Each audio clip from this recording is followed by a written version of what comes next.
Hello, everyone at NYP. Nurture your pet to all pet parents.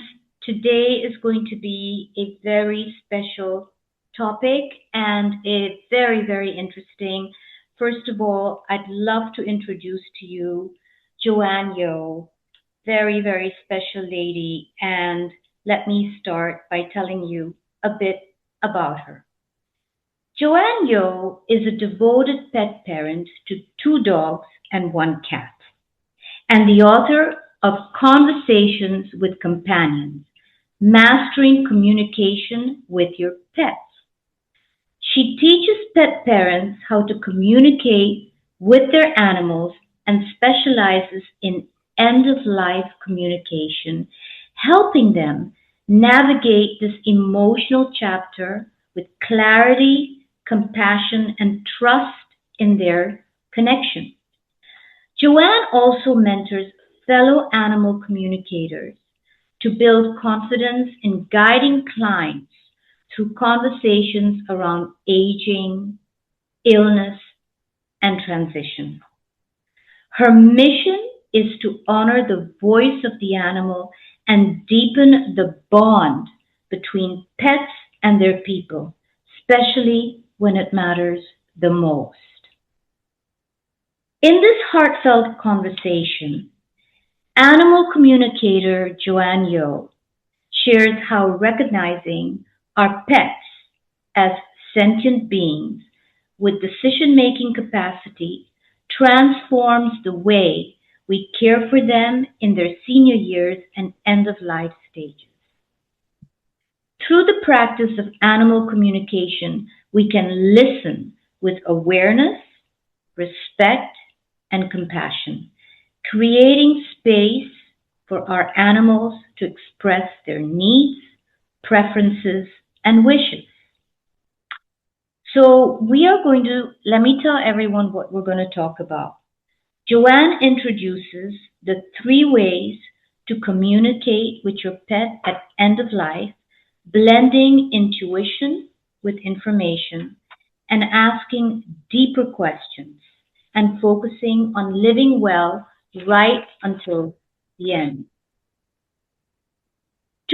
And the next thing we're going to discuss is 2 types of communication every guardian should understand: physical observation and intuitive dialogue, and how they work together to bring clarity and calm. And then the 3rd thing we'll talk about, one thing every pet parent wants: to make the right decisions and hold no regrets. This conversation today will help you navigate aging, illness, and transition with greater peace, confidence, and connection, honoring your pet's dignity and the shared love that endures beyond their lifetime. Now, before we start, I want to talk a little bit about how I met Joanne. And, I have 6 wonderful pets at home, and I have a beautiful, one of them is a beautiful golden retriever, Oliver. And a month ago, we're now November 2025. A month ago, October, I noticed that Oliver, who's almost 16 years old, handsome lad, strong, always happy, he seemed to be slowing down. He didn't have as much energy, but his appetite was still incredible, like all golden retrievers. So I knew he's almost 16, and like all you pet parents know that we're going to face the inevitable. We are. We're never ready for it, but we are going to face the inevitable end of life. So I said, let me get a little bit educated, and I started watching some interviews, and I came across an incredible interview with Joanne. Joanne expressed her wisdom, knowledge, advice in such a profound way that I said, Oh my goodness, I learned so much from her. I would love for her to share her advice to all of us here in the East and all pet parents around the world. So I sent her an email and I said, Joanne Yeoh, I'm all the way in Hong Kong. Could you please grant me some time and chat with me about these topics that we need to know more about? And she responded right away. She sent me an email right away and she said, sure, Nita, anything that I can help, not only pet parents, but of course their animals, I am ready. And I said, well, let's have a chat. And Joanne lives on a beautiful island called the Isle of Man. And that is all the way near England. And I am in Hong Kong. And we set a timing when we could just have a chat. And the time she gave me in Hong Kong was when I had a slight commitment with a girlfriend who lives on another island off Hong Kong.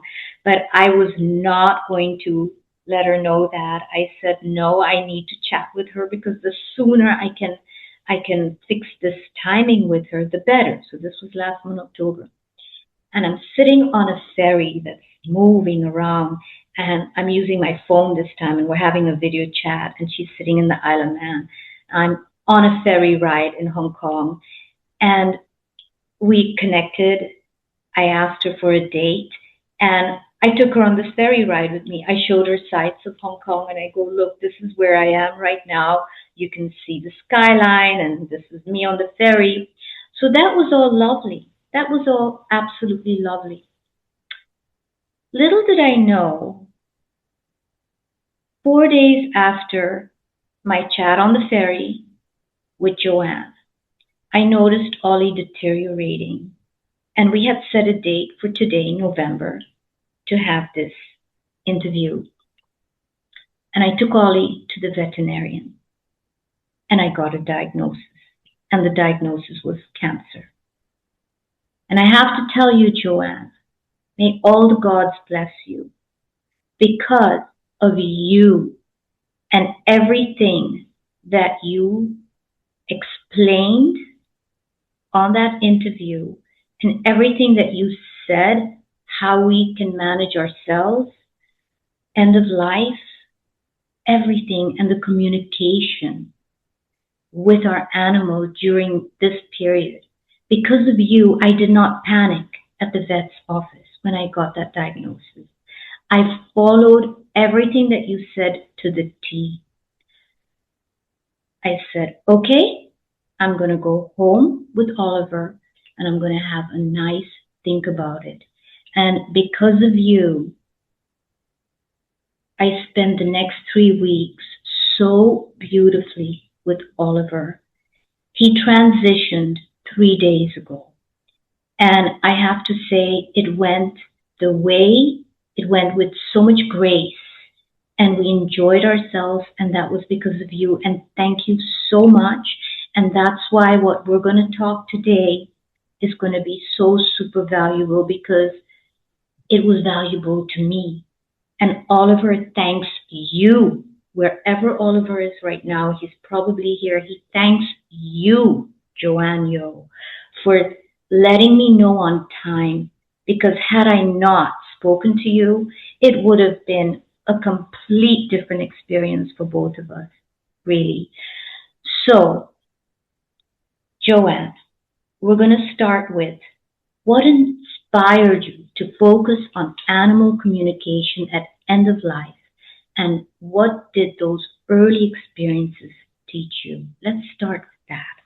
Yeah. Well, thank you so much for sharing that beautiful story. Obviously, I knew the bits in terms of how you got in touch with me and the interview that you saw, that I was involved in October 2025. And I knew about Oliver's transition, but I did not know with regards to the detail with how what I covered in the interview had really carried you. And there's kind of two parts to the first question. And what led me to end of life communication is stories like yours And I'm so privileged to get to hear these stories because I'm a real introvert. So doing interviews and being visible in terms of teaching and being very, you know, and talking. And so it takes a lot of kind of courage for me to do that. But over the years, I've got used to it. And what I hold is it's not about me. You know, when I talk about animals their their ability to support us when it comes to their end of life, it's their voice that I'm representing. But I do remember back in 2015, which was around the time that I discovered animal communication, and I would call myself an accidental animal communicator because my story isn't one of whereby I grew up with animals and nature. And I've never knew about communicating with animals. So you might hear stories from different animal communicators. And I would say that most of them will say that I've always communicated with animals. I might not have known I was communicating or that it wasn't formalized as a definition as animal communication, but being able to commune with animals and feel connected to them was very natural. And my upbringing was very different. I grew up in cities, and in my earlier career I worked in cities, so I never really had a lot of connection with animals and nature. I did have a childhood dog, but again it was very much where she was a dog. She wasn't a member of the family where she was involved in everything. She had her place where she slept. She had her times and she was walked. She had all her basic needs met, and to a level, emotional needs met, but that was it. So I didn't know there was anything else beyond that. So Mhm. in 2009, I got my first dog, and I did have this expectation that I would have this perfect dog because I've waited to have a dog for a long, long time. And in my head, it would be like this dog will come to the office with me. I had an office job at the time, and he would obediently, sit by my table and greet people and be nice and quiet. And then we would go out and we would go to cafes, and he would just be, again, very sociable and very cute and very sweet. And that he would do as he was told. If I tell him to come back, he'll come back. And if I want to cuddle, he'll have a cuddle. If I say, no, you can't get on the sofa, he would just do as he was told. And it wasn't coming from a place of like, he has to do as he was told. It was just this almost like fantasy I had. And so, of course, when I got my dog, Donnie, he was strong willed. He was incredibly cheeky. And you could say he was naughty. So I would try and get him to all these training classes, trying to train him, trying to get him to be obedient, feeling embarrassed because he would run off, roll in mud, and all of those things. So looking back, I looked upon him that I had a problem. I had a problem dog, and I had to do something with it. Yeah, And just to kind of cut the long story short, and I hope that many of you can relate to this story. In absolutely. the end, yeah, and in the end, the love that I had for him was started to kind of get mixed up and confused with my frustration and my sense of, oh, people are going to judge me that I'm not a good dog owner, because I saw myself as an owner in those days. So, in all my desperation in trying to get him to be a better dog, over a period of time, he started to show some health issues. And that was when really things started to change. Because when our dogs start not to be well, or our pets become unwell, and they don't have to be ill, but unwell, and they have certain habits or behaviors or discomfort, it Mhm. really makes you look at things differently. And Absolutely. so it was a bit like yourself, Nita. I was just trawling on the internet, you know, early hours in the morning when I would feel the most worried about what is happening with him. How can I, help him? And I stumbled upon animal communication. It was a video of an animal Mhm. communicator. Mm-hmm. And then I got really curious, and then things kind of fast forward from then because I tried something that I was observing on the video, and it worked really well with my dog. He's called Donnie. And then I thought, how can this be? But you know how you can somebody opened a door that you've never opened before.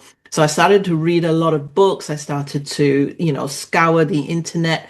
And around 2015, there wasn't as much as there are now in terms of, animal communicators being very visible on social media, etc.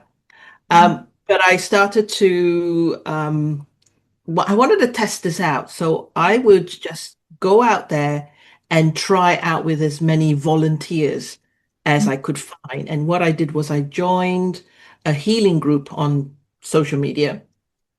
And it happened that one person got in touch with me. I had loads of people asking me to talk to their animals. And I was like, I don't know if I can do this, but that was part of what I was, excited to find out. But this lady got in touch with me, and I had never known anything like that, that I could communicate with an animal about this kind of situation. And what it was she had a cat that had nasal cancer. Mm-hmm. And he's already been through lots of treatments.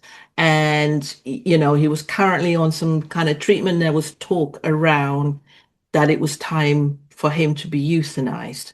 And so she was more familiar with the energy world, she herself, and she was based in America. So I would say America is kind of more ahead of us when it comes to animal communication. So she got in touch and she said, look, I know that you were looking for, case studies, and I have my cat, I'll call him Dexter.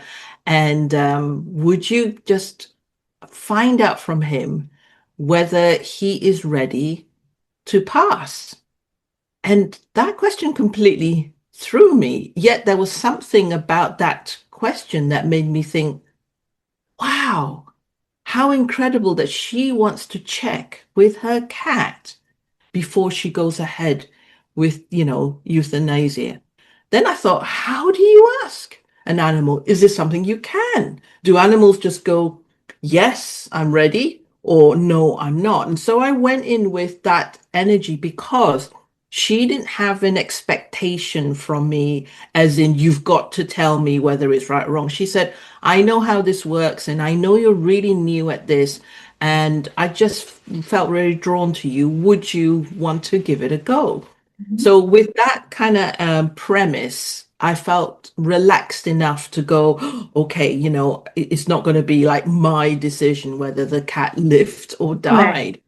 right. And so it took about 2 to 3 weeks really for me to grasp what does it mean when you ask an animal about end of life. And in my logical head, so I was very aware that my immediate logical thoughts were, and she sent me a photo of him, and his nose was all because he's had operations, and he was, and I looked at it and I thought, logically, no, this cat is suffering. This cat is, really has had enough. He really shouldn't be going through any more operations or medication. So that was my logical head kicking in. But when I connected energetically and just listen and almost dropped in that space where I'm saying to Dexter, this is my thoughts. Do you agree with it? I had a very different picture. And Mm, in many ways, that brought up a dilemma because then I'm saying to Dexter's guardian, I'm sensing that he's so calm about this. There's no panic, there's no rush, mm, but he was sharing an element of his personality where he was a fighter. mm, So he wasn't in denial that his condition was serious, but there was an element of him that said, I can tolerate more. I can manage more. And his connection with life and his relationship with her was still strong. So, like I said, that kind of went back and forth for about 2 or 3 weeks because then the Guardian had the information that she needed, and it meant that she then could have the I guess the courage to say to her vet, I I feel that my cat isn't ready, and then in a way negotiate with the vet because that's the challenging aspect sometimes in our pet care. So I kind of taken you along a long road to answer No, your it's question, but my road because of you. Thank you. yeah, I'm my story is like that because of you, so I'll explain later, but please yeah. take your time. Go ahead. I'm on that journey with you.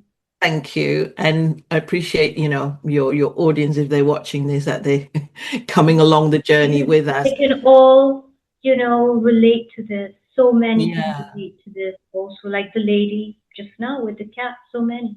So Yeah. please don't And rush. I like to give the name of the animal that brought this to me, because when I was looking at animal communication, I was dealing with it primarily more from my dog. Oh, if I can talk to my dog, I can just tell him to behave, That's Correct. kind of where I was coming from. Correct. If I can get my dog to talk, he'll tell me what's wrong. He'll Mhm. tell me what he's not happy about, and then I can fix it. So it was kind of at that superficial kind of Mhm. level in terms of, oh, if only we could talk to animals, if only they could tell us what they want, and then it'd be really simple. I would just buy the right food, and don't have to waste food for, I've got a cat that's got different tastes in food, and you can buy all sorts of different ones, and then their taste changes, and then you kind of think, if they could just tell me what they want, I'll go to the shops and get that for them. So Yeah. I kind of started with that, uh, what I thought was animal communication. But Dexter brought this depth, and it just stayed with me. The way that it then impacted on his person.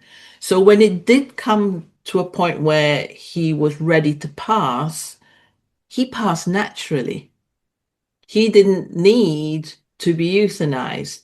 And then that also brought another um, kind of concept to me, because I was brought up always to think that when an animal needs to pass, it's only through euthanasia. Exactly. So, Exactly. so if an animal passes naturally, it's because Yeah. they had an accident, they were run over by a car, so it's crazy in a way that 10 years down the line, when I look back, and that's where I feel so passionate about sharing about this, is because I want to reach out to people who are like myself, who just genuinely had no idea that we can support an animal through their transition, either naturally or euthanasia. So, you have both options. It's not one or the Or other. the other.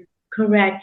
And really, it really, I will tell you, when we get there about how I was able to go through this with Oliver in 3 weeks since I last spoke to you on the ferry and his transition. 3 weeks. It went very fast, but I'll tell you. But you often describe pets as sentient beings with decision-making capacity. So, can you share what that means in practice for families navigating aging, illness, or decline? Explain the sentient part of it. Yeah. Yeah.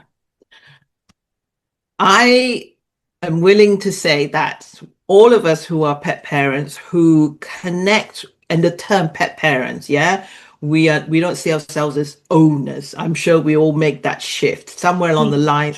The relationship that we have with our dogs, cats, horses, rabbits, hamsters, when they become so much our family member, that our partners, our bestie, our friend, our companion, you find yourself saying, I'm going to use my dog as an example, do you want to go to the woods today, or do you want to go to the beach? Mhm. Yeah.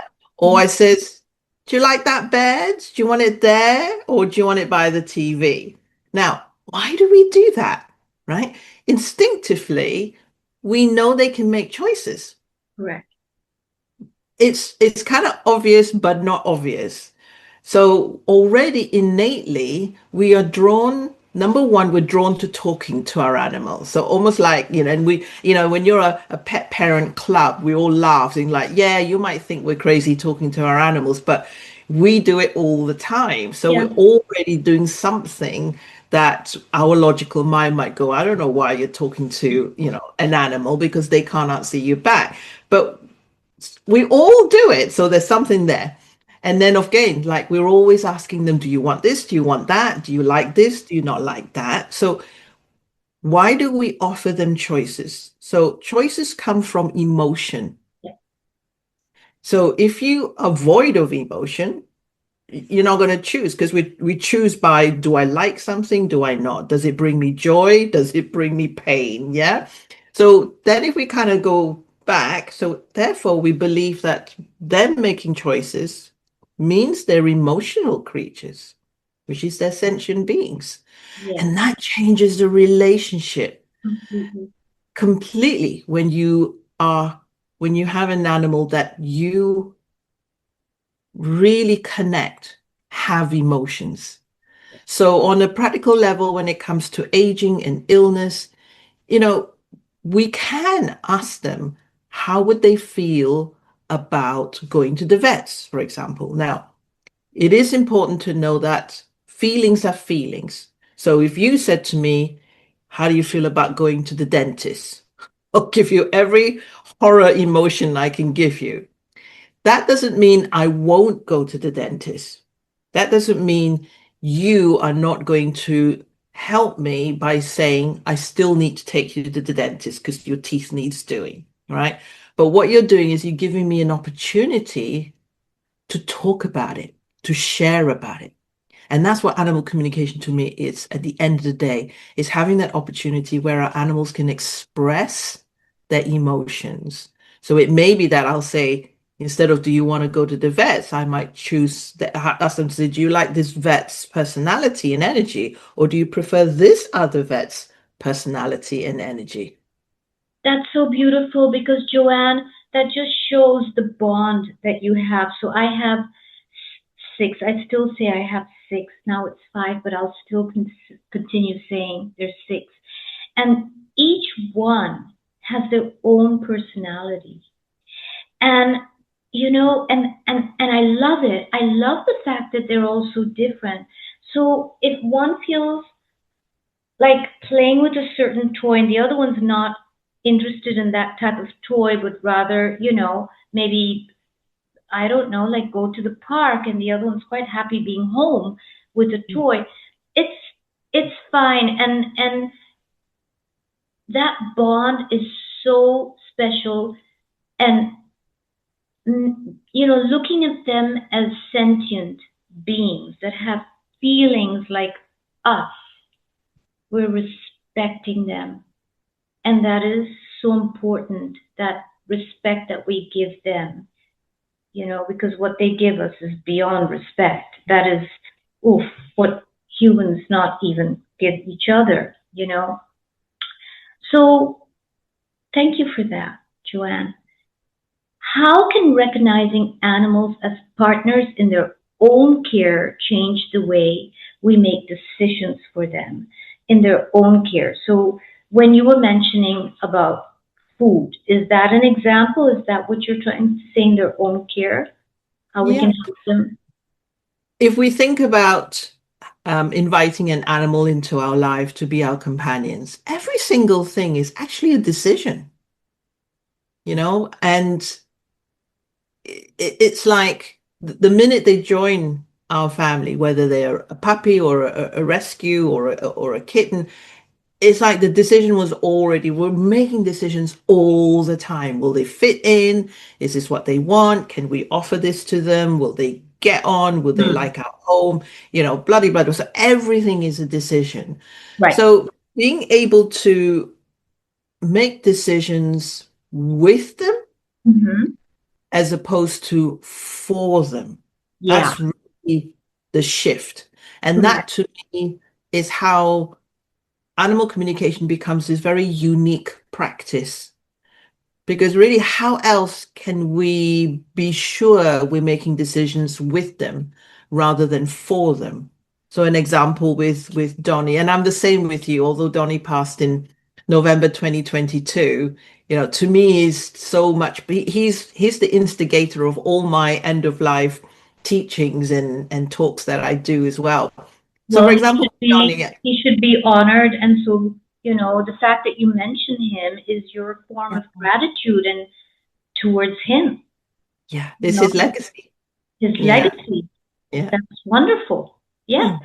So So making decisions together, just to give an example, is I used to arrange for a friend to look after my mm, three dogs, and so that I could have a day, out or shopping or right. whatever. And I would be saying things like, "Oh, you're gonna love it. She's great fun, and she's gonna take you here, she's gonna take you there, and like, and then take them all to her house." And then Donnie would just be totally excited to begin with. And then he will stand by the door as I'm leaving. So if I was to make a decision for him, I'd say, this is good for you, Mm-hmm. right? You're going to get all these goodies in a way I paid for it. Stay. Mm-hmm. But making a decision with him, he actually shared with me he likes time alone. He likes to be home alone. So for him, the opportunity of the other two being kind of somewhere else and he could be home. So I had to really kind of almost put aside the fact that I made this decision for him to actually go, no, it's a collaboration. It's a So collaboration. I would leave the other two there and bring him home. Now, the thing with me is I'm a pet parent as well as an animal communicator. So the pet parent kept repeating this. So each time I booked with the dog sitter, I would still take all three because in my head, Mm-hmm. that's the best decision. I don't want them to be lonely, on their own, or I could be hours away. And every single time he would say the same thing, I prefer to stay home. So we'll have this whole thing. So that to me is about making a decision with him Yeah. rather than for him. Correct. So, for example, I had to take Bodhi, another one of my beautiful pets, um, to the vet, and he had to have a tooth extracted, and that was one of the rare times he had seen a vet. He had gone to the vet. Somehow he knew. They know that something is wrong, and So he suddenly didn't want to go into the vet's office. So I looked at him and I said, Bodhi, would you like your brother to come with you in the room? Would you like that? And he looked at his brother, he looked at me. I'm not an animal communicator, but I do communicate from the heart with them. I do. Feelings. Mhm. He looked at his brother, Moksha, and so I thought, okay, let your brother's coming with you. And two of them walked in together into the veterinarian's office. And it really helped him. And, I think, like you said, ask, they're like our children. We also ask our children, for example, would you this or would you that? So treating your pets any different than that is um, is is not necessary. We could look at them the same, well, in a way, the same way. Obviously, there is a difference, but it's not a big difference because Yeah. our pets are, you know, our our kids. We get so attached and we love them and we also train them and we also teach them to behave. But it is a beautiful, beautiful Mm. relationship. Joanne, let's talk about the three ways you say to communicate with your pet at end of life. So, the Mhm. first way you say, combine intuition with information. So, my question to you, so that's the first way, combine intuition with information, you say. So, my question, many people rely purely on their feelings or intuition when caring for an ill or aging pet. Why is it important to balance intuition intuition, sorry, with practical information. Why Yeah. is that balance so important? Intuition with practical information. Yeah. We can all take ourselves, into that scenario where we've taken our pet to the vet and we might have thought it was just a routine check. Maybe our dog or cat haven't really eaten much, but then you think, well, they're kind of normally quite fussy, but it's gone on for a little longer than you are comfortable with, so you take them to the vet. And the vet standing there examines your pet and then says something like, this is serious. So Mhm. I think, there's something happening here and it's nothing we can do. And we should put them down now. And we are in shock because for us, it's like, hang on a minute, what's going on here? And what's important here is our intuition is a moment by moment sensation information, what we feel in that moment, what the information is presenting to us in that moment. And so when we only go by intuition, so it could be that our intuition in that moment says, no, no, my dog and cat's not ready. They want to say goodbye. If this is the case, they want me to take them home and say goodbye to their family and have some time. So yes, your intuition says that, but then not having the knowledge.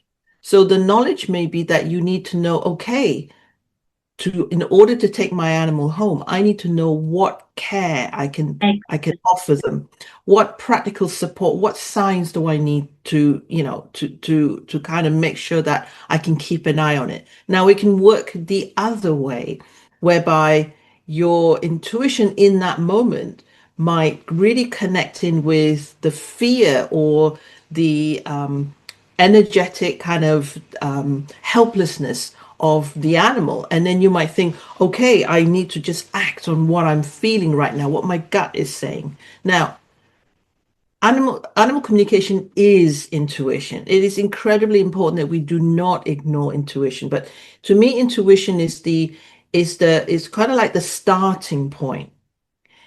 Bring in the information, ask more questions. So, because one of the things I get like white coat syndrome when I go to the doctors. So I'm the same then when I go to the vets because somehow my my mindset is that the vet knows everything. The vet is the expert, right? Now remember, the vet is the information.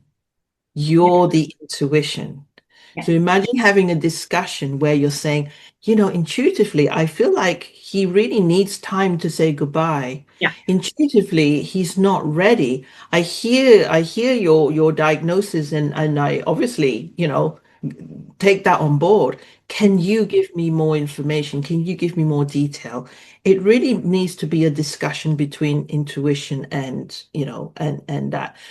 I'll give you an example of a client that I had whereby her dog was diagnosed with cancer, and they said, we do need to put it down, but they were very intuitive guardians.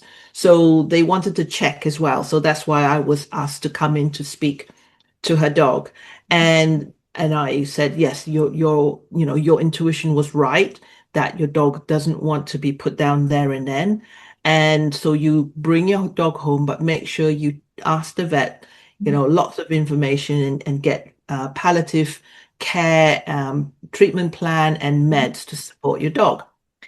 And their biggest fear was that their dog would suffer in pain. Mhm.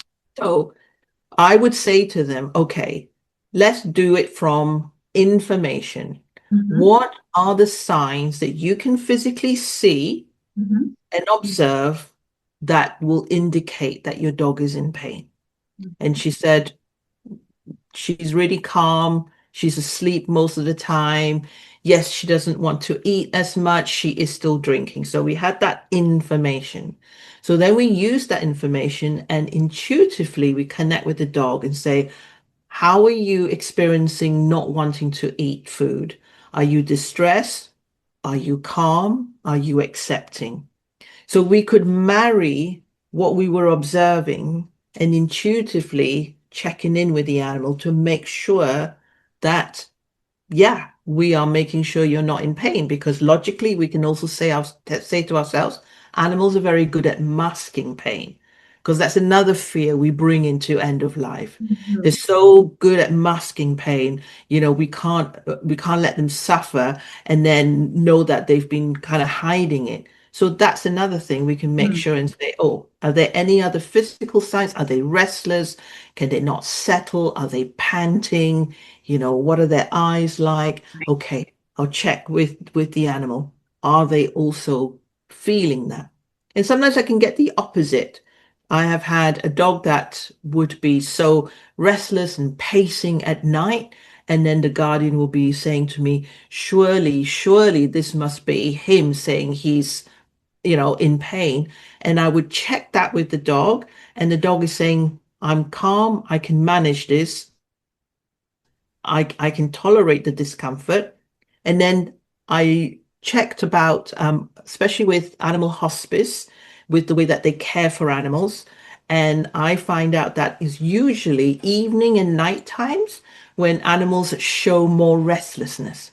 Yeah. So knowing that, my client then didn't go into panic, like, oh my goodness, I've got to go take him to the emergency doctor. I said, well, let's wait for an hour or so.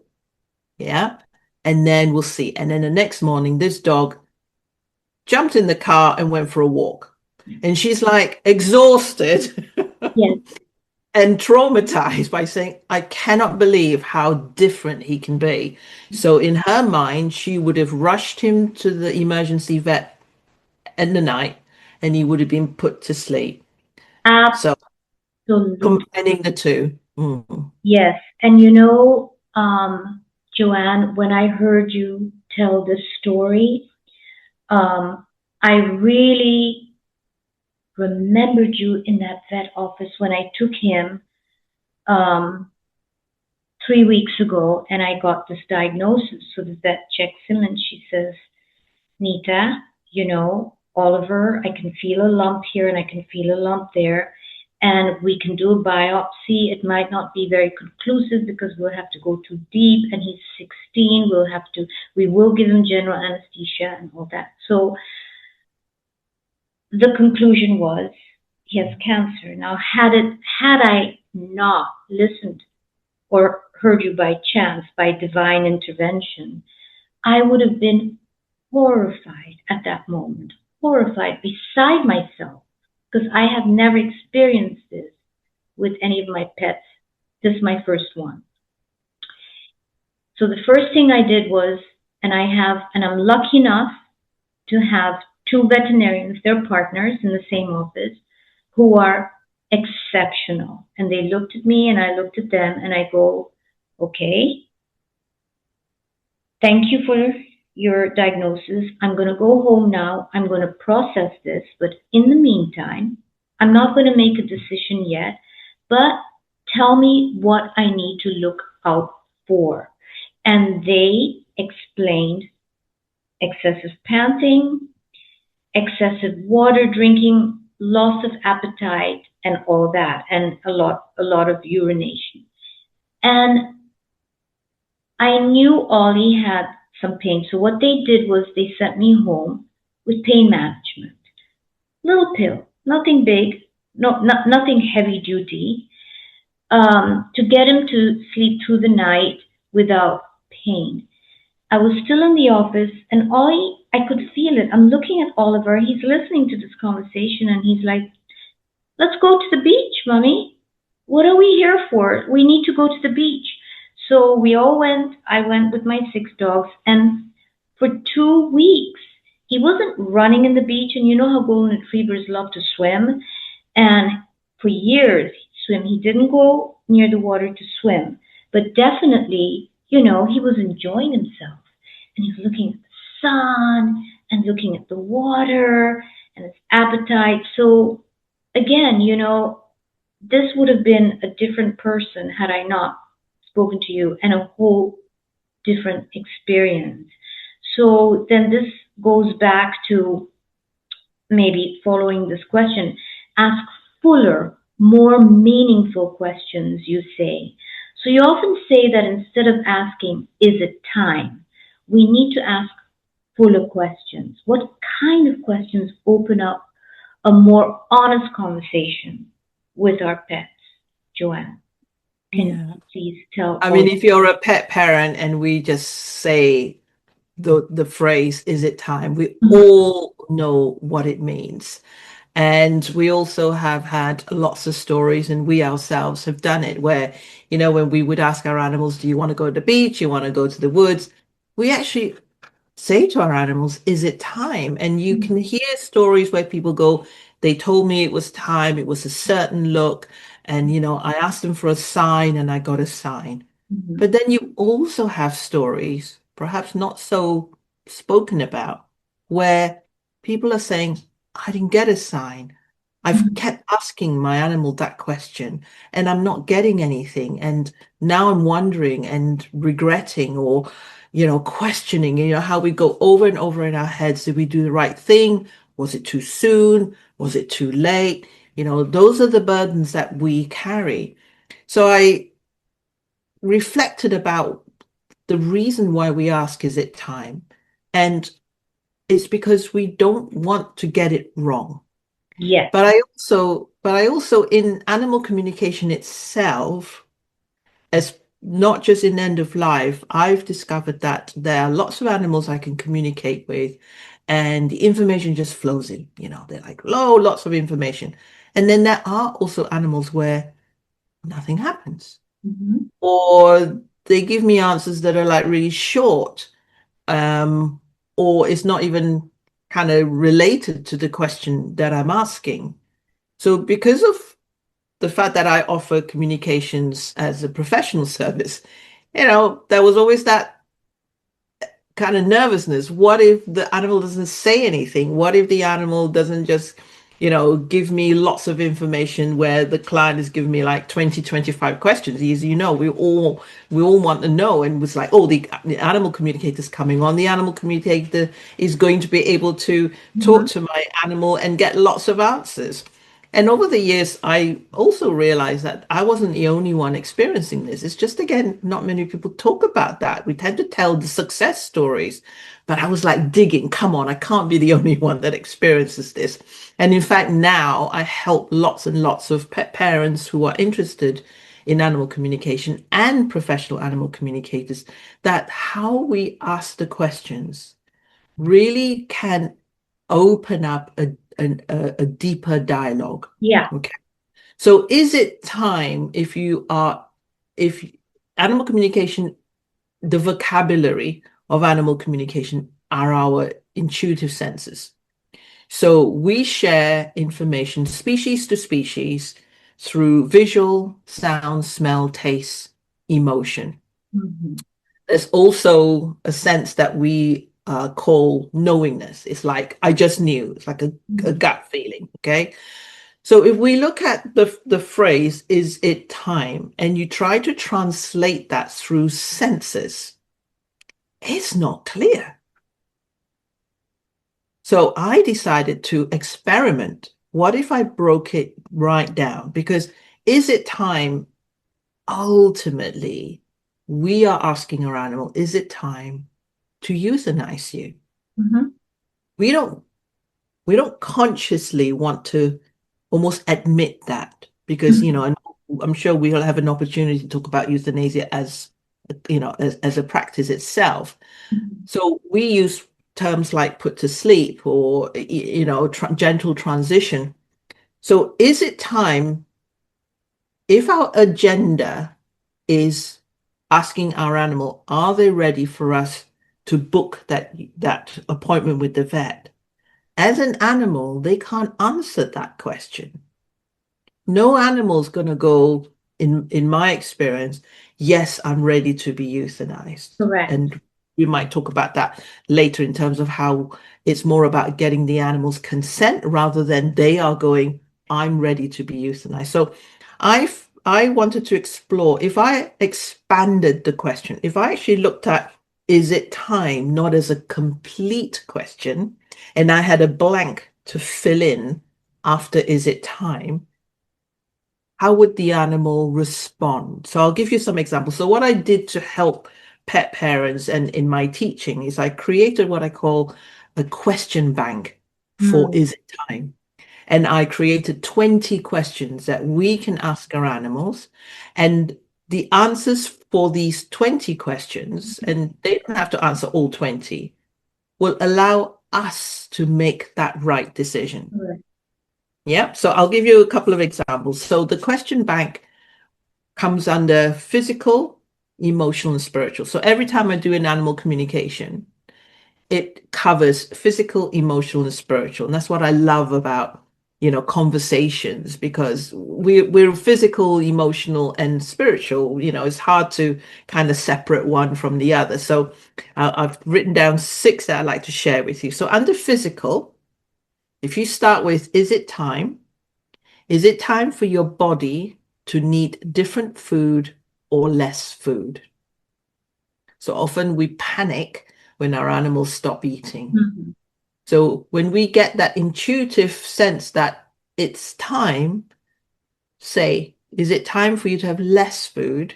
Because an animal who is in their decline doesn't need as much food. So Correct. if they can tell us they don't need as much food, we're not having to keep almost forcing them to eat, Forcing. Yeah. or thinking that if they don't eat, they're going to die. Yeah. Okay, And so we're being specific with the question. yeah.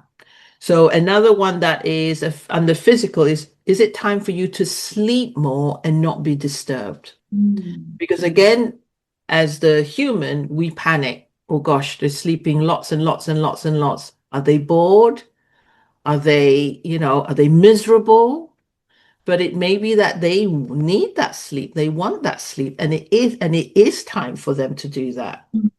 So under emotional, I'll ask them, is it time for you to let go of some of the roles you've carried for me or for us?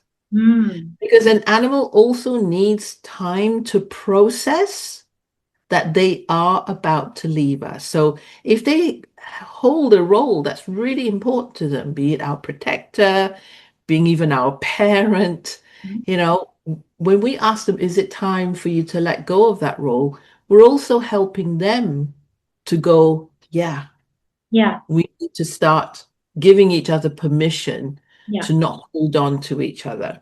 Yeah. I ask, is it time for softer communication? Be it voice, be it touch, be it handling. Mm. Sometimes we miss being able to cuddle them because as they age, there is that tendency where some animals prefer to not be handled as much. My little Pomeranian, always loved being carried, but since he turned 16, he's 17 now. I mean, I can just about pick him up for about 30 seconds to a minute before he like, I want to get off. Yeah. So it's again me learning, is it time to change the way I handle you? Because then that also helps me to accept you are on your way. You Yeah. are on your way. And spiritually, we can ask, is it time for you to begin to move between two worlds? Oh. We start to have an insight that the transitioning doesn't happen at the point of death. Transitioning happens before. My Pomeranian, when he's asleep, I just know he's astral traveling. He's Yeah. off visiting. And Yeah. every time he comes back, it's like, oh, it's so lovely that you're back. But there's a difference in the way that he's sleeping and the way that when he wakes up. So Mm. again, is it time? Because that will tell me it is time. Because nothing with my 17-year-old at the moment is showing me he's near death, let's say. But because he's traveling more and more in between worlds, he's telling me it is time. He's preparing. And I have one more just to share. When you say Mhm. it's time, do you mean is it time to prepare? Mhm. Because for us as pet parents, there's a lot of practicalities. Mhm. And when we don't have that in place, our panic is more about what happens if, Yeah. so with needing the vet's help with assisting our animals to pass, we actually need to book an appointment. Yes, a lot of vets are pretty good Mhm. at, helping us there and then, but we also have to think about the cost. So if it's going to be when the vet clinic is closed or the middle of the night, or if it's a bank holiday, it's like, what practicalities can you put in place if that was the situation? So our animals will tell us to prepare on a practical front. My dog Donnie prepared me to actually clear out his cupboard because it was filled with medication and bandages and stuff that wasn't, and he wanted me to clear it while he was alive. He wanted to support me because he knew how upsetting it is when we look at our animals' belongings. Yes, it is. Yeah. So to receive that from your animal to say it's time to put practicalities in place. Yeah. Oh, it helps us to go, okay, I get it. It is time, as in, I know you're definitely going to be leaving me, um, but it's not time per se for euthanasia if we can expand it out. Again, Joanne, thank you for this. Um, Euthanizing your pet. I I learned so much through you because one of the worst things that pet parents feel, most pet parents, is that the guilt after they have their pet euthanized. That guilt is tremendous.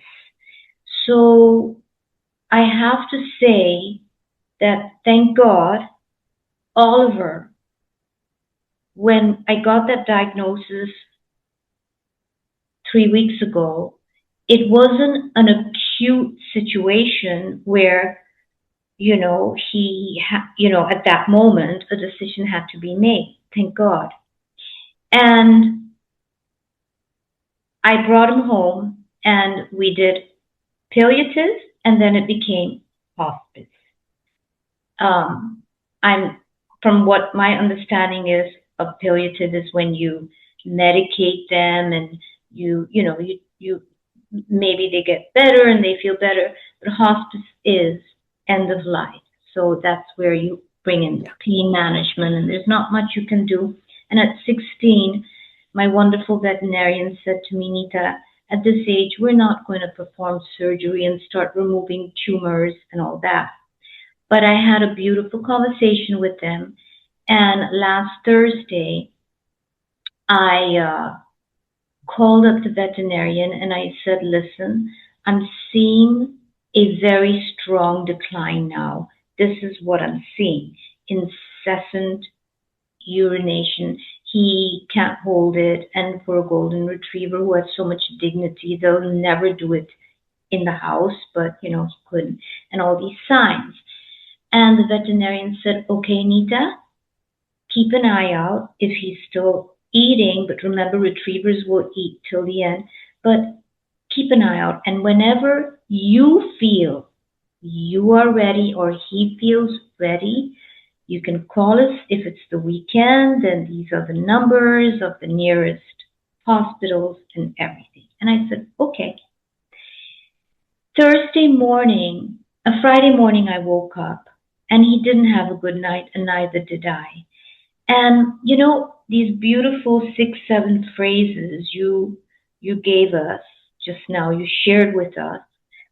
I applied what you said. Don't just ask, is it time? Have you had? Don't you won't get yes or no. So what I will never forget. Last Friday, today's Monday, he was drinking water because he was drinking a lot of water, and I just looked into his eyes. I didn't even ask a question. My heart, it was a an energetic um, communication, an energy where, yes, somewhere in that energy, that question was asked, but in a different way, not in those precise words. And he looked up from his water bowl, and I'll never forget the way he looked at me. His eyes, he looked at me, and his eyes gave me the answer right away.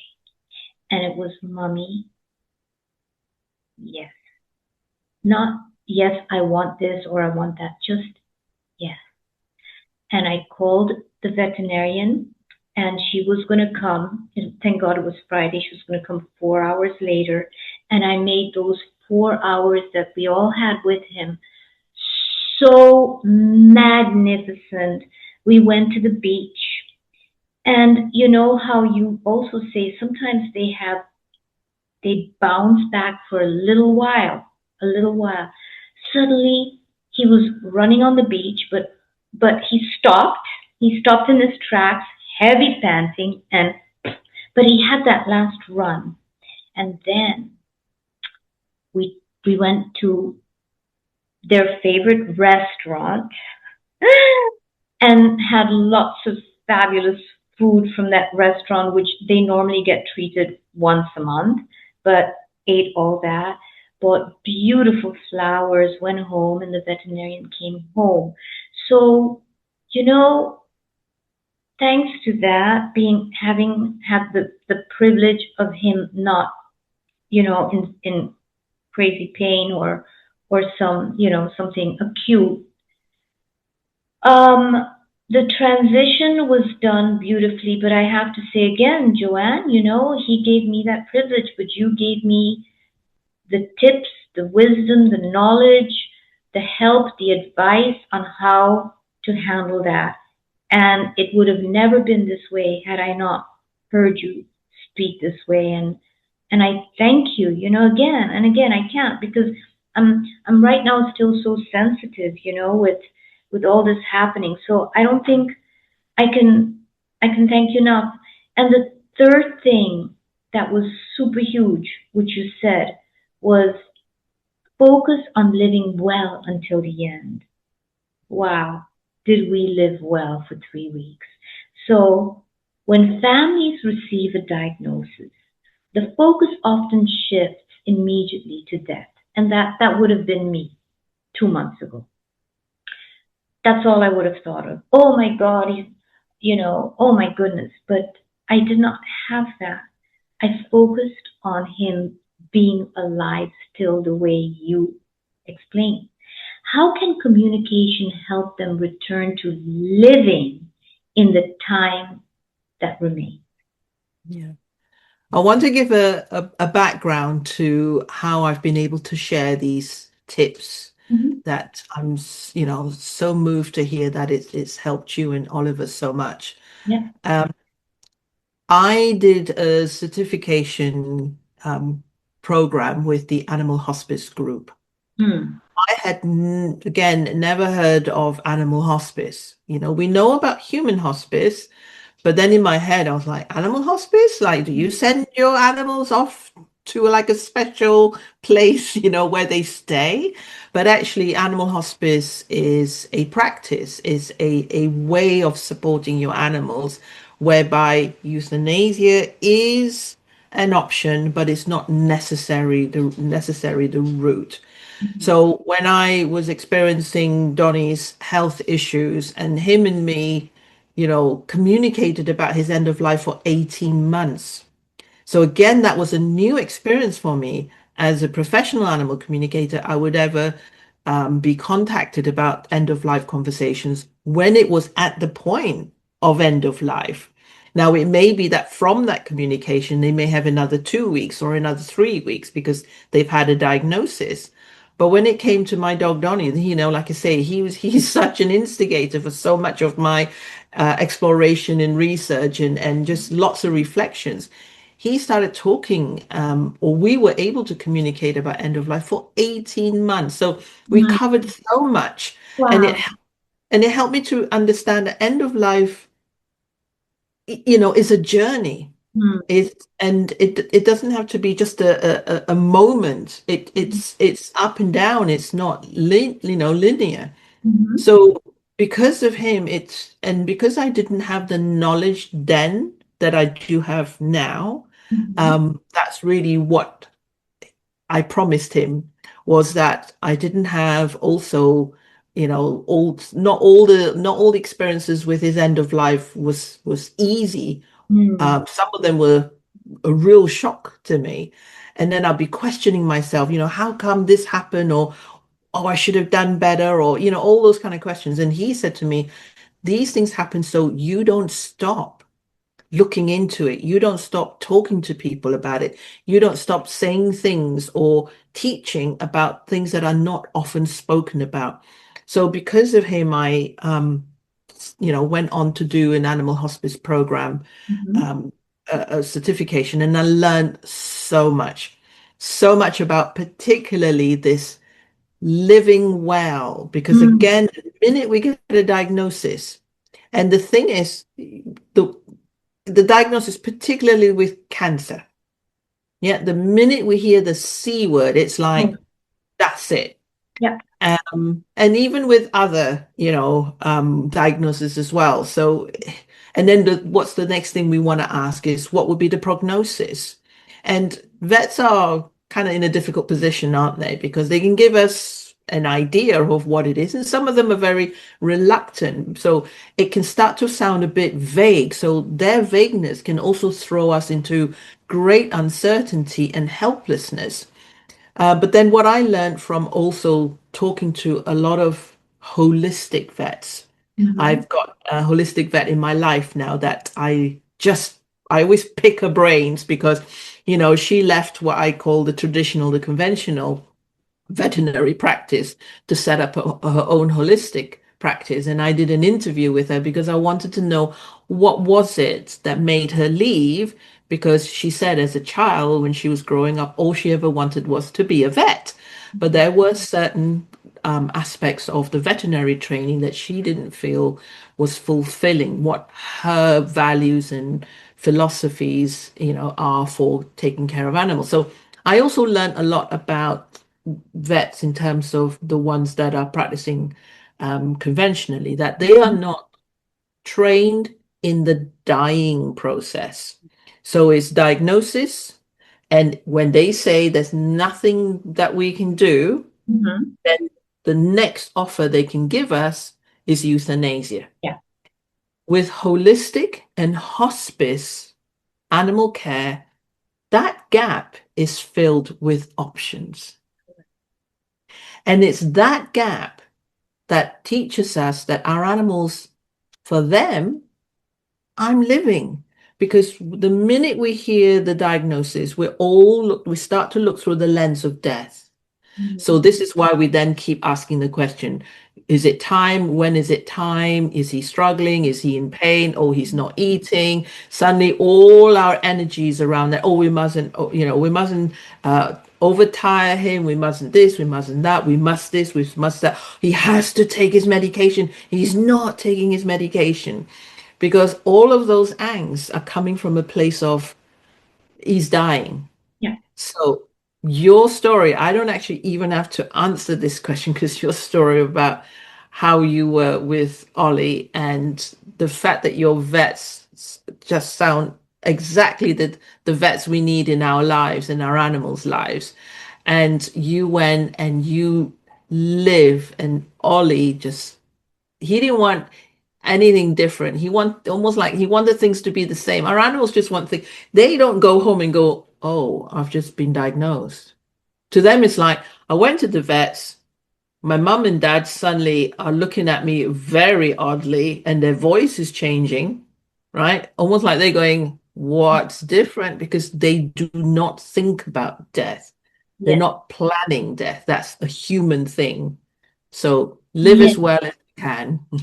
Yes. And you know what, Joanne, when I heard you speak, you know, 6 weeks ago on that interview, I wrote down what you said.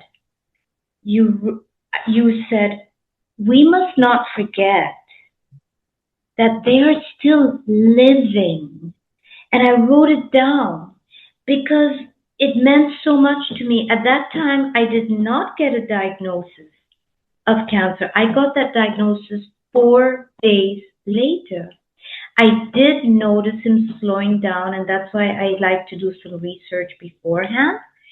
And when you talked about this, so for me, I applied this after the Nita.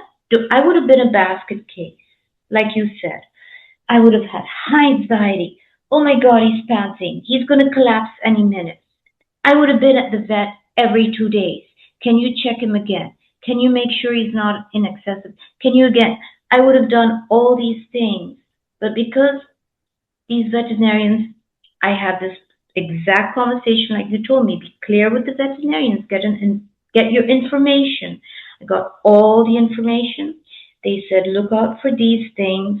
So I was definitely in a much, much calmer state than I would have been had I not, gotten these valuable tips from you. And so when you said, do not forget, they are still living. Oh, Joanne, not only did I live it up with him, and the other five little rascals benefited because of that. It was all about, if Ollie gets steak, we're all getting steak. If Ollie gets to go to the beach, and I have to drive him, right, in the car. So the beach is like a 6-minute walk from my apartment building. It's just down the doggy beach. But because Ollie can't walk, he gets driven. So by now, twice, if Ollie gets driven, we're also going to jump in the car. We're not going to walk. So, they're a pack, right? So they all stick together. But Ollie, with what was going on, actually imparted a lot of lessons about Nita. Mummy, slow down. Slow down. Look at the beautiful water. Just look at it. Look, I'm looking at it. All these thoughts that are going through your head, what should I groceries? I have to do groceries. This is what is due for work and I have to be here. No, enjoy the moment. And other little lessons that Ollie just thought I didn't have a choice. I had to learn those lessons. I had to cancel a lot of commitments I had, the last 3 weeks with this, that. I was like, I'm sorry. I need to take my dog to the beach and drive him back. So during that time is not good for me twice a day. Like a lot of stuff. I wasn't going to be on the phone at the beach. No, the phone was away. I was wholly focused and being in that present moment with him and enjoying nature much more than I normally would. It was really invaluable. And I think these were the gifts that Ollie really wanted me to learn by living with him Yeah. in the present moment. And So it won't just be the lessons that he's offering you. In addition to that, as I'm listening to you, it's like Ollie is saying, this is how, when you look back, this is how you hold no guilt. no guilt. Exactly. And again, Joanne, I'm going to tell you, had I not heard you, you know what saying, remember they're still living. Me, the basket case mom, would have been, no, we can't take him to the beach because that might, make his heart race even more. That might cause him even more pain in his body. Then we have to increase the pain meds. He just likes to lie down. Just let him lie down. Just let him lie down. So I would have treated him completely different. Yeah. I would have the only thing through my mind would have been, and each time he's panting and drinking water, excess whatever, I would fear, oh my God. And I did not have that. I was just focused, okay, he's living. I'm waking up in the morning, and in the morning he'll always come. I practice my meditation, and he comes and sits next to me, and I'm like, Ollie, we're having another beautiful day together because you're still here, my darling. So you said there are two types of communication. You teach that there are two kinds of communication every guardian should know: physical observation and intuitive dialogue.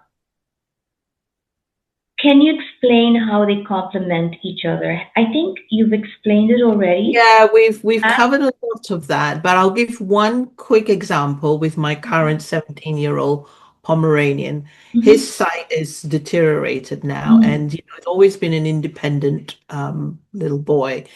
And when I have to leave him, even if it's for about 15, 20 minutes, because I've got my other dog and I need to take her out for a walk, Yeah. he's starting to be quite vocal. So for me, physically listening to him immediately is like, oh, my little man is distressed because he's sounding distressed. Now, one of the ways I do communication, or the main way I do communication, we might not have covered this, is I work with photographs of Mm. animals. So I don't actually have to be in their presence. And so the connection with the animal comes through the energy of the photo. So I don't focus on the photo, but it gives me an anchor. Another way that I like communicating with animals is through a video, particularly if it's to do with a behavior. Mm. So, what I would do with Mitch, my 17-year-old Pom, is when he's appearing as if he's distressed, I would take a short video of that Mhm. because then what I do is I use that video Mhm. to ask him to share with me moment by moment when the video was taken, what emotions was he experiencing? Because just from a physical perspective, it felt like he's anxious. Mhm. Yeah. For the 3 minutes that he's vocalizing, he's anxious because it sounds like Mhm. he's anxious. But when I communicate with him, and what I do is I'll stop the video at certain points. It might be 10 seconds and then another 20 seconds and then a minute or whatever. And I'll say, what were you feeling in that moment? What were you feeling in that Mhm. moment? And he gave me this, and it just brings it home that emotions fluctuate. Emotions are flexible. We don't stay anxious all the time. We just imagine, oh, he's anxious. So when I connect with him telepathically through the video, he's saying to me, I felt like the energy was empty. And Mhm. then I felt as if, confused. And Mhm. then I felt thankful. And then I felt at ease. That was kind of the moment I came back. So, really, feeling the energy was empty isn't exactly anxiety. He's vocalizing because he's saying, because I'm in so much now since, I'm supervising him. So again, we forget that our energy is what our animals connect with, not just our physical presence. So when I leave the house, he's suddenly aware that the energy's changed. So he's just vocalizing, empty, empty. It's almost he's saying, what's happened? Why is it so empty? And then he can get confused because he can't really see what's happening. He can sense it. So by knowing that his emotions are empty, confused, and then thankful and then questioning, it just kind of does this curve. That is the depth of connection I can have with him. Instead of going, oh no, you poor thing, you're just anxious. Sorry, I should never leave you. It's Yeah. thinking, actually, he's managing. He's Right. managing. I It's wouldn't want him to feel empty all the time, but yeah. in that moment, he can cope. He's managing fine. That's wonderful because it's not only depth, it's you're clearer. You're much clearer and your decisions on how to handle it is is Mm. better, you know? Are there common misunderstandings about intuitive communication that you'd like to clear up? Mm. These are all the ones that I think when I said right at the beginning when I got Donnie, it's like, I want this perfect dog, and I want to be able to get him to do what I tell him to do. And I thought communication was going to be that. I often get clients that will say to me, can you just explain to my dog that my postman that comes every day isn't going to harm us? He doesn't need to protect us, Can you just tell my cat not to walk all over my counter of my kitchen counter because that's where I prepare food and it's hygienic. So there's this thing about if we can talk to our animals, we can explain to them, and by explaining to them, they'll stop that behavior. That's half the story. Explanations do come in because it's all about perspective. Mhm. For a cat, a kitchen counter is just another surface. For Yeah. the human, it's like the kitchen counter is like, don't come near there with your muddy, dirty paws. So we got two different perspectives. So that's one of the misconceptions is that if we just explain it to them, their behavior will change. Yeah. Another thing is that we imagine that they will communicate with us like a human. So in a way, that's to me as a human, we're being lazy because it's so much easier if they could just tell it to us in words and in our language. And if they could do it grammatically correct and all fluently, that would just be amazing. But actually, again, just reminding ourselves the interspecies communication is through our senses: Yes. visual, sound, smell, taste. So, they can send you an emotion, they can send you a visual, or you can feel a sensation. And I describe it like they give us different jigsaw pieces. We don't always get the full picture, but we might get these pieces, and then over a period of time, we kind of piece it together.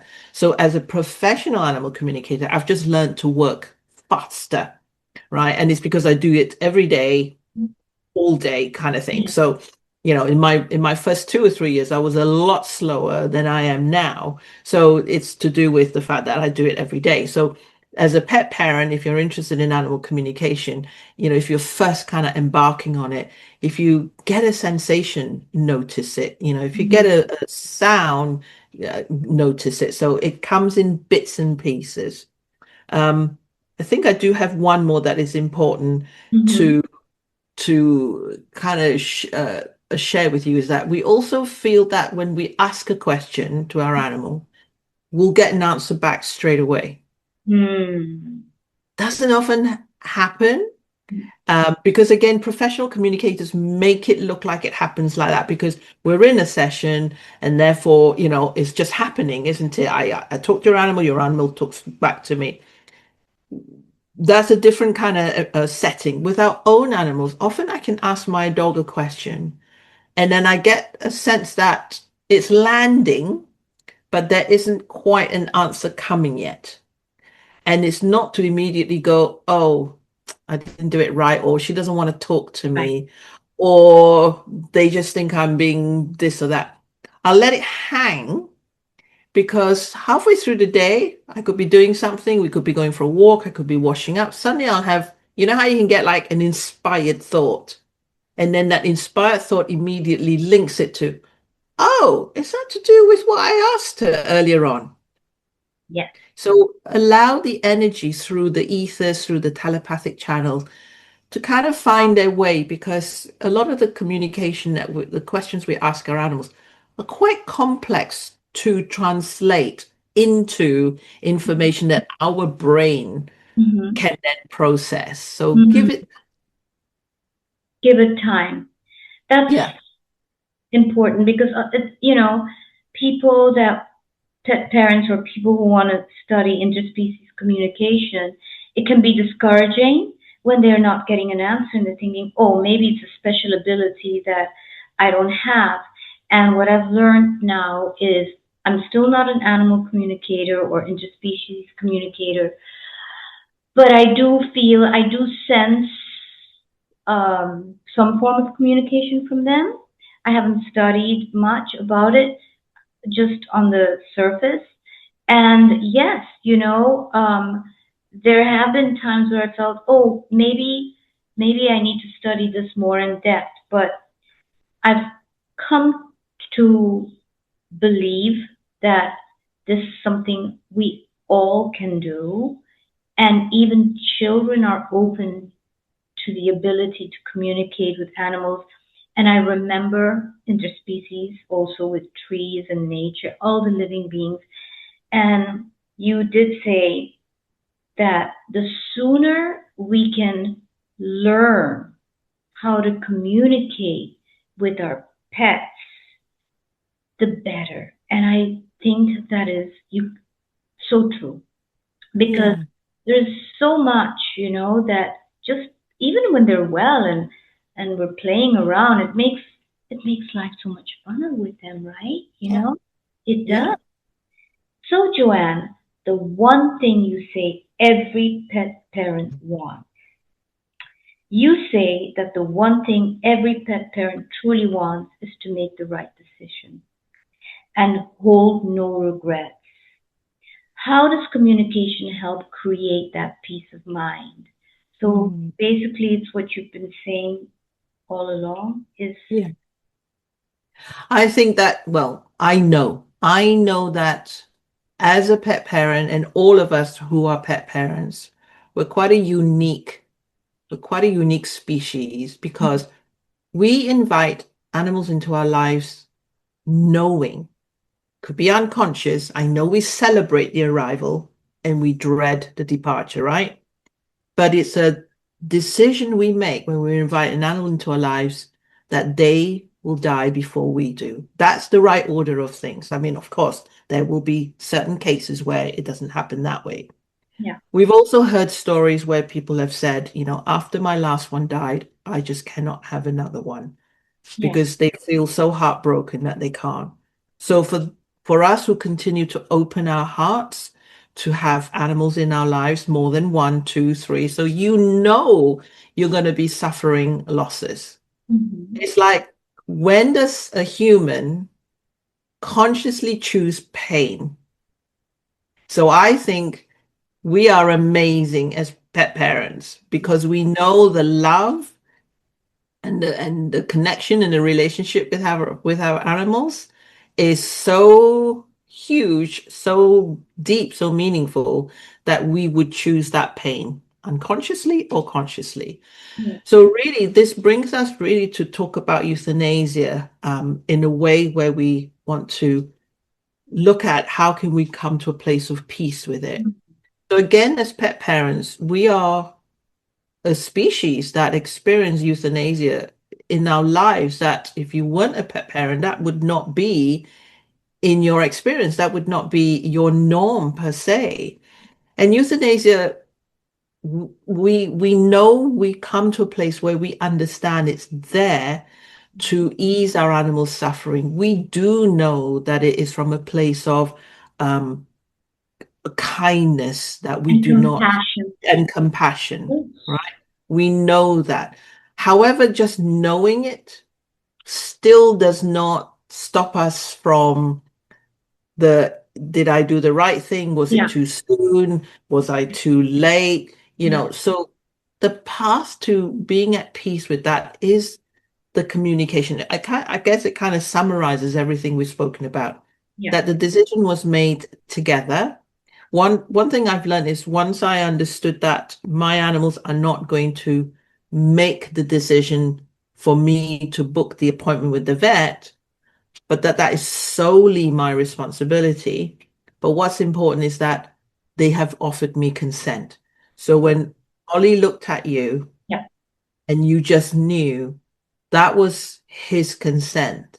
That was him saying, yeah, you do it, Mum, because I need you. I'm surrendering my trust to you to take care of me in that way. And that is really what will bring us peace. The peace is, did you make the decision out of fear? Because sometimes we can feel pressured Yeah. into agreeing to an euthanasia. Yeah. Or did you make it from a place of love? Yeah. So hold that. We are still going to have those thoughts of, did I do the right thing? Was it too soon? Was it too late?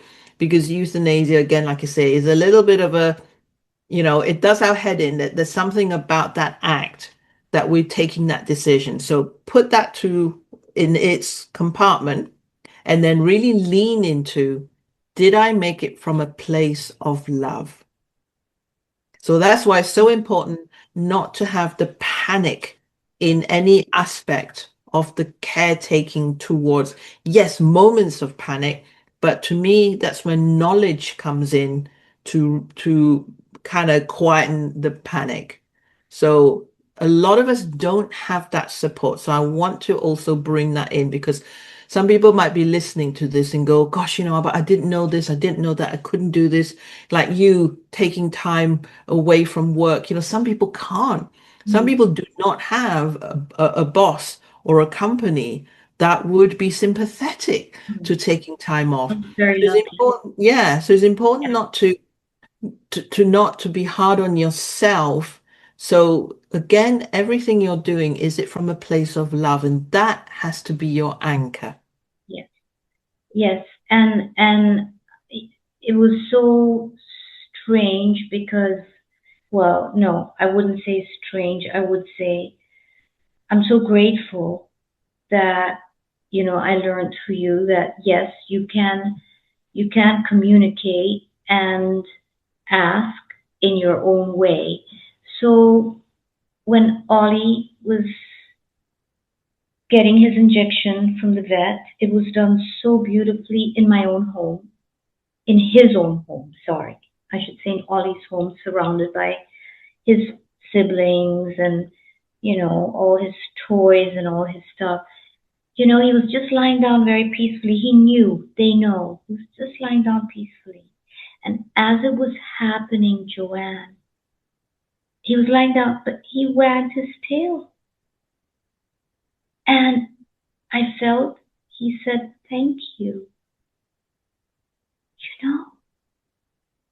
Thank you. I mean, the vets were crying. They're not desensitized.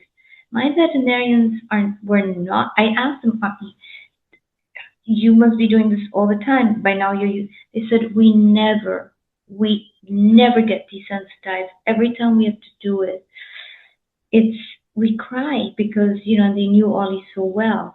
And so that helped so much with the healing process for me.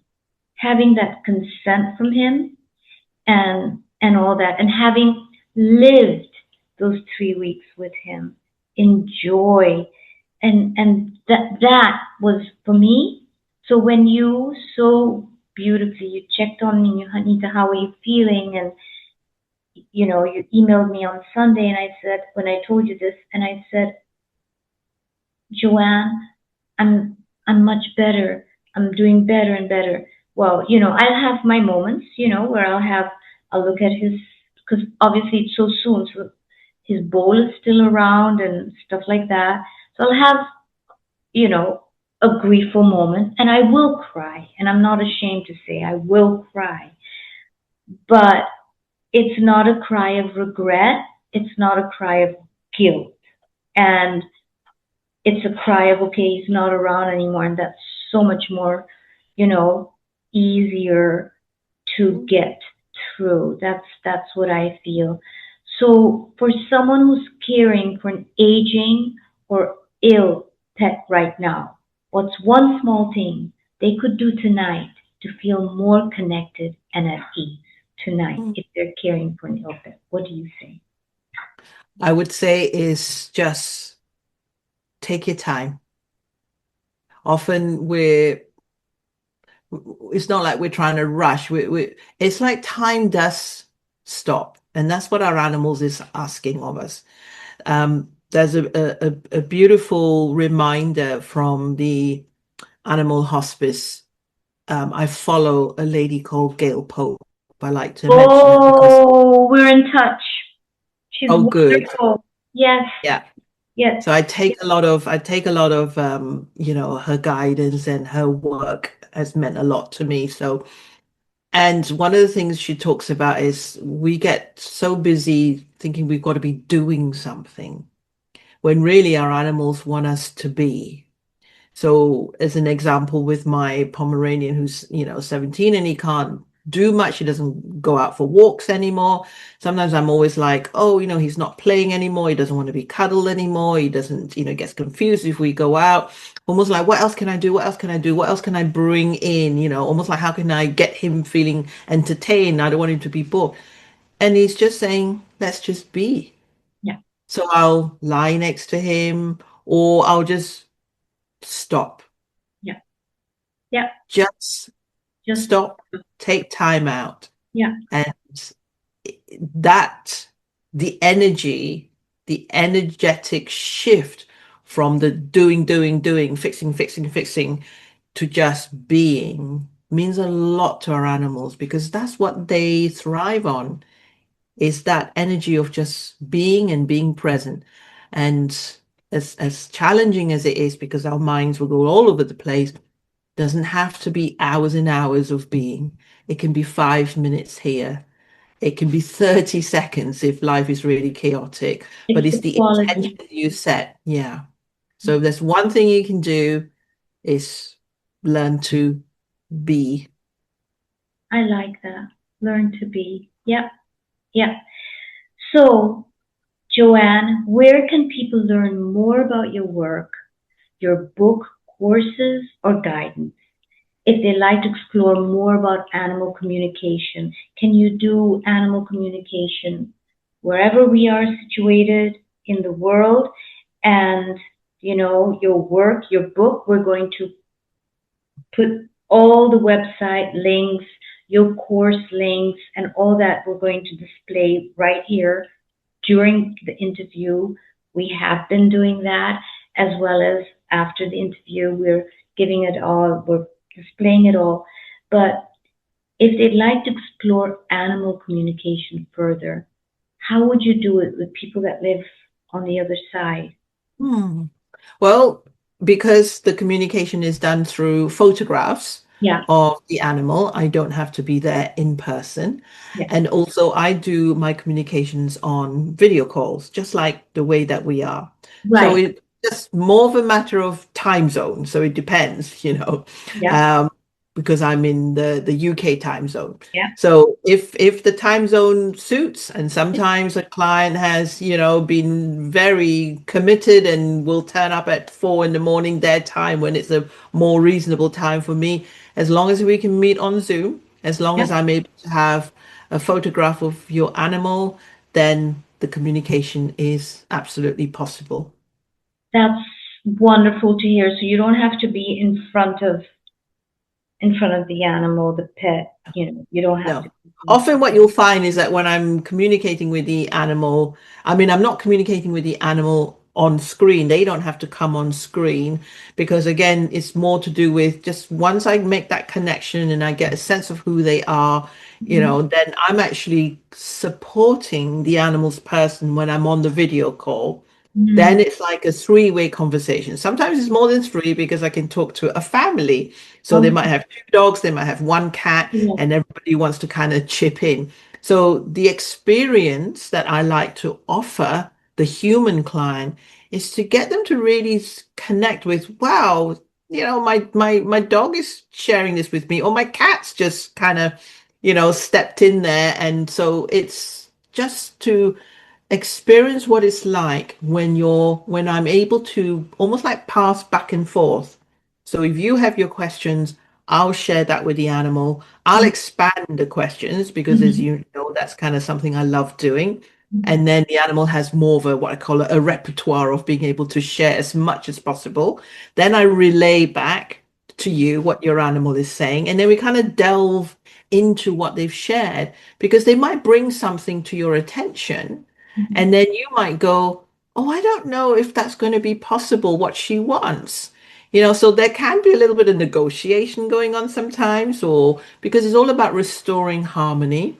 It's all about finding out about their wishes, but also importantly, it's important for your animals to know your perspective because us as pet parents, we have restrictions, in the domestic world, in the society that we live in.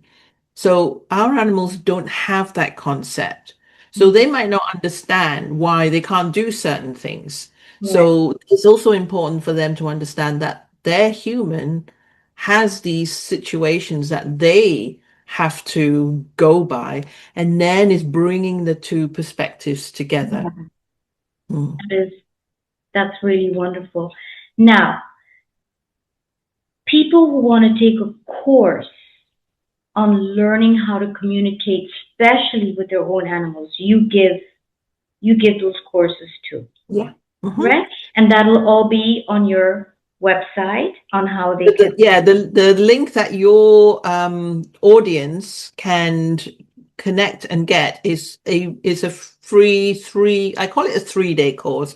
You Uh-huh, get three recordings, which uh-huh, I recorded over, 3 days. It uh-huh. gives the fundamentals in terms of the way that I approach animal communication. So in the animal communication community, there are many, many, many teachers. And there are certain elements or aspects of animal communication that are the same.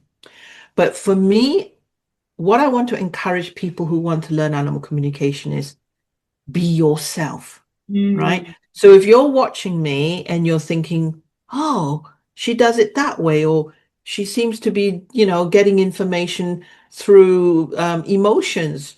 I'm not getting any. Mm. It's that we bring ourselves into animal communication.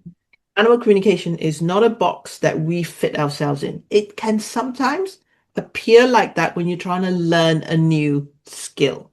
So Right. you have the innate ability. The skill is more to me recognizing how the information is coming to you and how you're able to understand it, and then how to take that conversation Mm. further. That's really, to me, the way that I do it teaching.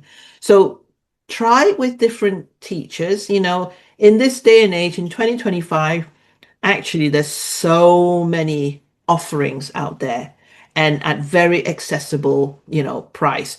So if you're just starting out, you can choose two or three to just follow online. And then if one really resonates with you, keep following that one, right? But remember, be yourself. So the things and the tips I've been sharing with you are really from my own experience of what's worked for me, what's worked for my own animals, what's worked for the animals of my clients. It's one aspect, as in it's one experience. So if you like it, you try and it works, you've made, that's what's so rewarding about what I do. Find another teacher, follow their style for a bit. You might go, that's not really me. That's fine. No one is right, no one is wrong. We're just all sharing our energetic, our telepathic, our interspecies experience of how we receive information. How lovely. And with this link, they get a 3-day course for free that Yes. helps you feel confident in communicating with your pet. Yeah. Yep. Well, Yep.